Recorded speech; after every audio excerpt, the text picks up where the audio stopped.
श्री राधा वल्लभ श्री हरिवंश। आज हमारे श्रीमद् भागवत का 60वां पाठ है, जिसमें कि महद आदि भिन्न भिन्न तत्वों की उत्पत्ति का वर्णन। श्री भगवान ने कहा, माताजी, अब मैं तुम्हें प्रकृति आदि सब तत्वों के अलग अलग लक्षण बतलाता हूँ। इन्हें जानकर मनुष्य प्रकृति के गुणों से मुक्त हो जाता है।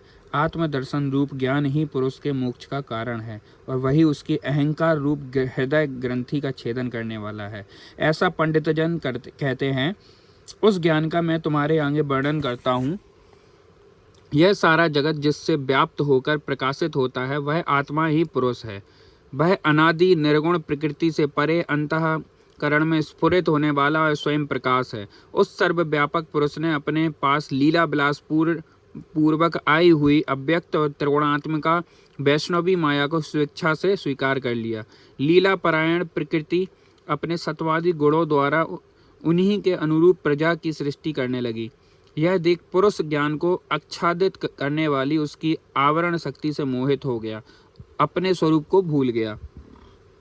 इस प्रकार अपने से भिन्न प्रकृति को ही अपना स्वरूप समझ लेने से पुरुष प्रकृति के गुणों द्वारा किए जाने वाले कर्मों में अपने को ही कर्ता मानने लगा। इस कर्तव्य भिमानी से ही अकर्ता स्वाधीन साक्षी और आनंद स्वरूप पुरुष को जन्म मृत्यु रूप बंधन एवं परतंत्रता की प्राप्ति होती है।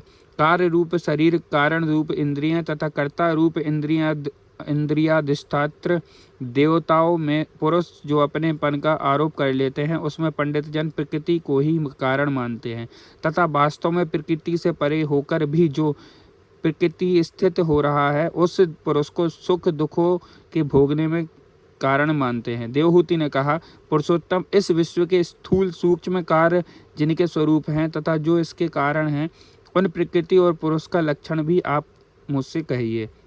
श्री भगवान ने कहा, जो त्रिगुणात्मक अव्यक्त नित्य और कारण रूप है तथा स्वयं निर्विशेष होकर भी संपूर्ण विशेष धर्मों का आश्रय है, उस प्रधान नामक तत्व को ही प्रकृति कहते हैं।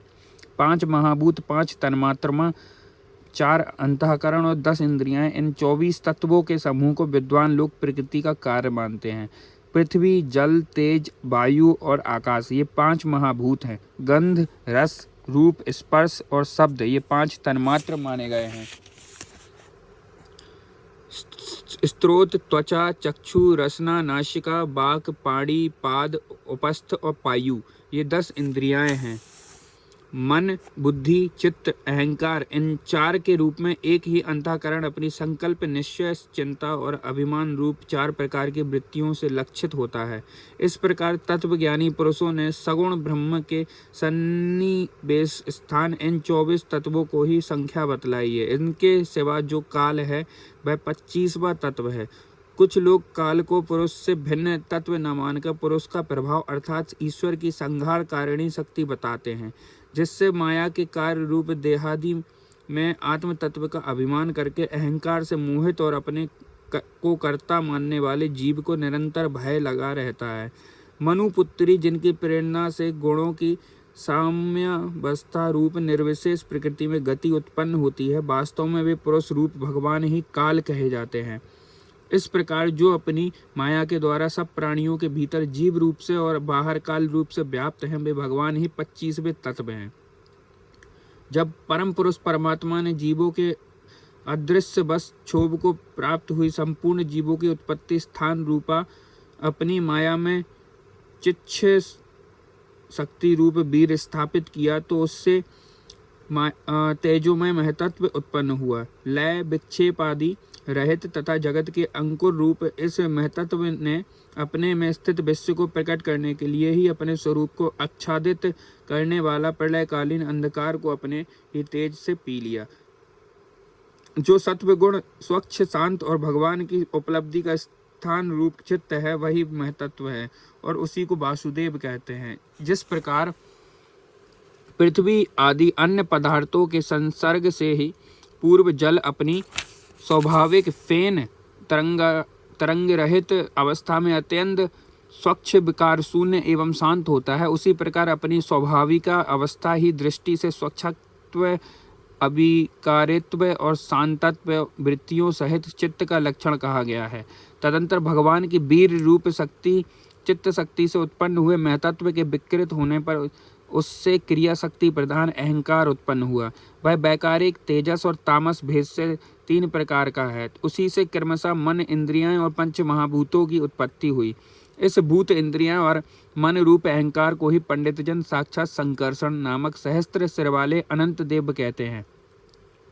इस अहंकार का देवता रूप से कर्तव्य, इंद्रिय रूप से कर्तव्य और पंचभूत रूप से कार्यत्व लक्षण है तथा सात्वादी गुणों के संबंध से शांतव्य, घोरत्व और मूढ़त्व भी इसी के लक्षण हैं। उपर्युक्त 3 प्रकार के अहंकार से भी वैकारिक अहंकार से विकृत होने पर उससे मन हुआ, जिससे संकल्प विकल्पों के कामनाओं की उत्पत्ति होती है। यह मनस्तत्व ही इंद्रियों के अधिष्ठाता अनिरुद्ध के नाम से प्रसिद्ध है। योगी जन शरतकालीन नील कमल के समान श्याम वर्ण वाले इन अनिरुद्ध की सने सने मन को वशीभूत करके आराधना करते हैं। साध्वी फिर तेजस अहंकार में विकार होने पर उससे सद्बुद्धि तत्व उत्पन्न हुआ। वस्तु का स्फुरण रूप विज्ञान और इंद्रियों के व्यापार में सहायक होना, पदार्थों का विशेष ज्ञान करना, ये बुद्धि का कार्य है। वृत्तियों के भेद से संशय, विपर्यय, विपरीत ज्ञान, निश्चय, स्मृति और निद्रा भी बुद्धि के ही लक्षण है। यह बुद्धि तत्व ही प्रगुम्न है। इंद्रियों भी तेजस अहंकार का ही कार्य है। कर्म और ज्ञान के विभाग से उनके कर्मेंद्रियां और ज्ञानेंद्रियां 2 भेद हैं। इनमें से कर्म प्राण की शक्ति है और ज्ञान बुद्धि की। भगवान की चेतन शक्ति प्रेरणा से तामस अहंकार के विकृत होने से उससे शब्द तन्मात्रमा का प्रादुर्भाव हुआ। शब्द तन्मात्रमा से आकाश और शब्द का ज्ञान कराने वाली श्रोतेंद्रियां उत्पन्न हुई। अर्थ का प्रकाशक होना, ओट में खड़े हुए वक्ता का भी ज्ञान करा देना और आकाश में सूक्ष्म रूप होना विद्वानों के मत में यही शब्द के लक्षण हैं। भूतों को अवकाश देना, सबसे बाहर भीतर वर्तमान रहना और प्राण, इंद्रियों और मन का आश्रय होना, ये आकाश के वृत्तिकार रूप लक्षण है। फिर शब्द तन्मात्र के कार्य आकाश में काल गति से विकार होने पर स्पर्श तन्मात्र में हुआ और उससे वायु तथा स्पर्श का ग्रहण कराने वाली त्वगेंद्रिय त्वचा उत्पन्न हुई। कोमलता, कठोरता, शीतलता और उष्णता और वायु का सूक्ष्म रूप होना, ये स्पर्श के लक्षण हैं। वृक्ष की शाखा आदि को हिलाना, तृण आदि को इकट्ठा कर देना, सर्वत्र पहुँचना, गंधादि युक्त द्रव्य को घ्राण आदि इंद्रियों के पास तथा शब्द को श्रोतेंद्रिय के समीप ले जाना तथा समस्त इंद्रियों को कार्य शक्ति देना, ये वायु की वृत्तियों के लक्षण हैं। तदंतर देव की प्रेरणा से स्पर्श तन्मात्र में विशिष्ट वायु के विकृत होने पर उससे रूप तन्मात्र में हुआ और उससे तेज और रूप को उपलब्ध कराने वाली नेतेंद्रियों का प्रादुर्भाव हुआ। साध्वी वस्तु के आकार का बोध कराना, गौण होना, द्रव्य के अंग रूप से प्रतीत होना, द्रव्य का जैसा आकार, प्रकार और परिमाण आदि हो उसी रूप में उपलक्षित होना तथा तेज का स्वरूप होना, ये सब रूप तन्मात्र की वृत्तियां हैं। चमकना, पकाना, शीत को दूर करना, सुखाना, भूख प्यास पैदा करना और उनकी निवृत्ति के लिए भोजन और एवं जलपान कराना, ये तेज की वृत्तियां हैं। फिर देव की प्रेरणा से रूप तन्मात्र में तेज के विकृत होने पर उससे रस तन्मात्र हुआ और उससे जल तथा रस को ग्रहण कराने वाली रसेंद्रियां जिह्वा उत्पन्न हुई। रस अपने शुद्ध स्वरूप में एक ही है, किंतु अन्य भौतिक पदार्थों के संयोग से वह कसैला, मीठा, तीखा, कड़वा, खट्टा, नमकीन आदि कई प्रकार का हो जाता है। गीला करना, मिट्टी आदि को पिंडाकार बना देना, तृप्त करना, जीवित रखना, प्यास बुझाना, पदार्थों को मृदु कर देना, ताप की निवृत्ति करना और कूप आदि से निकाल जाने पर भी वहाँ बार बार पुनः प्रकट हो जाना, ये जल की वृत्तियाँ हैं। इसके पश्चात देव प्रेरित रस स्वरूप जल के विकृत होने पर उससे गंध तन्मात्र हुआ, उसी से पृथ्वी तथा गंध को ग्रहण करने वाली घ्राणेंद्रियां प्रकट हुई। गंध एक ही है, तथापि परस्पर मिले हुए द्रव्य भागों की न्यूनाधिकता से वह मिश्रित गंध, दुर्गंध, सुगंध, मृदु, तीव्र और अम्ल, खट्टा आदि अनेक प्रकार का सा हो जाता है। प्रतिमादि रूप से ब्रह्मा का साकार भावनाओं का आश्रय होना, जल आदि कारण तत्वों से भिन्न किए दूसरे आश्रय की उपेक्षा किए बिना ही स्थित रहना, जल आदि अन्य पदार्थों को धारण करना, आकाश आदि का अवच्छेदक होना, घटाकाश, मठाकाश आदि भेदों से को सिद्ध करना तथा परिणाम विशेष से संपूर्ण प्राणियों के स्त्रीत्व, पुरुषत्व आदि गुणों को प्रकट करना, ये पृथ्वी के कार्य रूप लक्षण है। आकाश का विशेष गुण शब्द जिसका विषय है वह श्रोतेंद्रियां हैं। वायु का विशेष गुण स्पर्श जिससे का विषय है वह त्वगिंद्रियां हैं। तेज का विशेष गुण रूप जिसका विषय है वह नेतेंद्रियां हैं। जल का विशेष गुण रस जिसका विषय है वह रसेंद्रियां हैं। और पृथ्वी का विशेष गुण गंध जिसका विषय है उसे घ्राणेंद्रियां कहते हैं। वायु आदि कार्य तत्वों में आकाश आदि कारण तत्वों के रहने से उनके गुण भी अनुगत देखे जाते हैं। इसलिए समस्त महाभूतों के गुण शब्द स्पर्श रूप रस गंध केवल पृथ्वी में ही पाए जाते हैं। जब महतत्व अहंकार और पंचभूत ये 7 तत्व परस्पर मिल न सके, पृथक पृथक ही रह गए, तब जगत के आदि कारण श्री नारायण ने काल अदृश्य और सत्वादि गुणों के सहित उनमें प्रवेश किया। फिर परमात्मा के प्रवेश से क्षुब्ध और आपस में मिले हुए उन तत्वों से एक जड़ अंड उत्पन्न हुआ। उस अंड से इस विराट पुरुष की अभिव्यक्ति हुई। इस अंड का नाम विशेष है। इसी से अंतर्गत श्री हरि के स्वरूप भूत 14 भुवनों का विस्तार हुआ। यह चारों ओर से क्रमशः एक दूसरे से 10 गुने जल, अग्नि, वायु, आकाश आदि अहंकार और महतत्व इन 6 आवरणों के से घिरा हुआ है। इन सब के बाहर 7वां आवरण प्रकृति का है। कारण में जल में स्थित उस तेजोमय अंड से उठकर उस विराट पुरुष ने पुनः उसमें प्रवेश किया और फिर उसमें कई प्रकार के छिद्र किए। सबसे पहले उसमें मुख प्रकट हुआ, उसके बाक इंद्रियां, उसके अनंतर बाघ का अधिष्ठात्र अग्नि उत्पन्न हुआ। फिर नाक के छिद्र नथुने प्रकट हुए, उनके प्राण सहित घ्राणेन्द्रियां उत्पन्न हुई। घ्राण के बाद उसका अधिष्ठाता वायु उत्पन्न हुआ। तत्पश्चात नेत्र गोलक प्रकट हुए, उनसे चक्षु इंद्रियां प्रकट हुई और उसके अनंतर उसका अधिष्ठाता सूर्य उत्पन्न हुआ। फिर कानों के छिद्र प्रकट हुए, उनसे उनकी इंद्रियां श्रोत और उसके अभिमानी दिग्ग देवता प्रकट हुआ।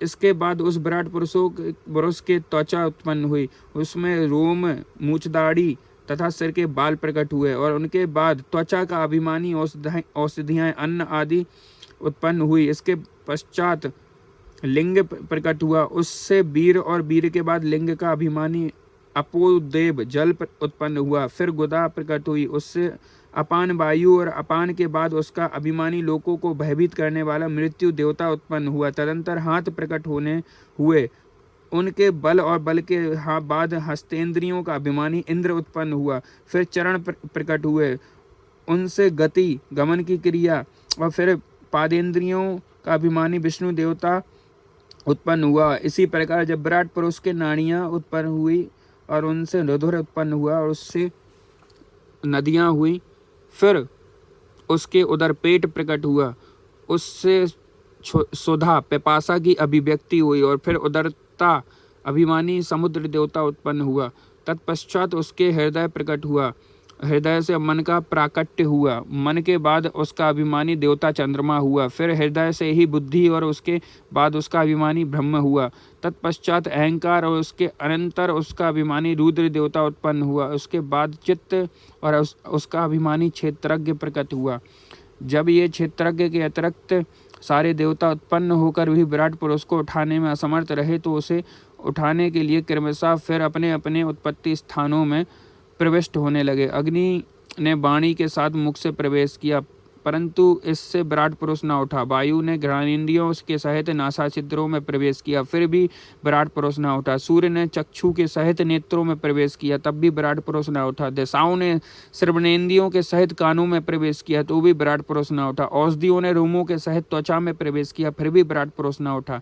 जल ने वीर के साथ लिंग में प्रवेश किया, तब भी विराट पुरुष न उठा। मृत्यु ने अपान के साथ गुदा में प्रवेश किया, फिर भी विराट पुरुष न उठा। इंद्र ने बल के साथ हाथों में प्रवेश किया, परंतु इससे भी विराट पुरुष न उठा। विष्णु ने गति के सहित चरणों में प्रवेश किया, तो भी विराट पुरुष न उठा। नदियों ने रुधिर के सहित नाड़ियों में प्रवेश किया, तब भी विराट पुरुष न उठा। समुद्र ने क्षुधा पिपासा के सहित उदर में प्रवेश किया, फिर भी विराट पुरुष न उठा। चंद्रमा ने मन के सहित हृदय में प्रवेश किया, तो भी विराट पुरुष न उठा। ब्रह्मा ने बुद्धि के सहित हृदय में प्रवेश किया, तब भी विराट पुरुष न उठा। रुद्र ने अहंकार के सहित उसी हृदय में प्रवेश किया, तो भी विराट पुरुष न उठा। किंतु जब चित्त के अधिष्ठाता क्षेत्रज्ञ ने चित्त के सहित हृदय में प्रवेश किया, तो विराट पुरुष उसी समय जल से उठकर खड़ा हो गया। जिस प्रकार लोक में प्राण, इंद्रियां, मन और बुद्धि आदि चित्त के अधिष्ठाता क्षेत्रज्ञ की सहायता के बिना सोए हुए प्राणी को अपने बल से नहीं उठा सकते, उसी प्रकार विराट पुरुष को भी वे क्षेत्रज्ञ परमात्मा के बिना नहीं उठा सके। अतः भक्ति, वैराग्य और चित्त की एकाग्रता से प्रकट हुए ज्ञान के द्वारा उस अंतरात्मा स्वरूप इस क्षेत्रज्ञ को इस शरीर में स्थित जानकर उसका चिंतन करना चाहिए। श्री कृष्णाम चरण अस्तु। इस वीडियो को कई बार सुने, बहुत ज़्यादा, और ज़्यादा ही जो डीप हिंदी जानता हो उससे एक बार समझें, ये बहुत डीप बातें हैं। राधे राधे।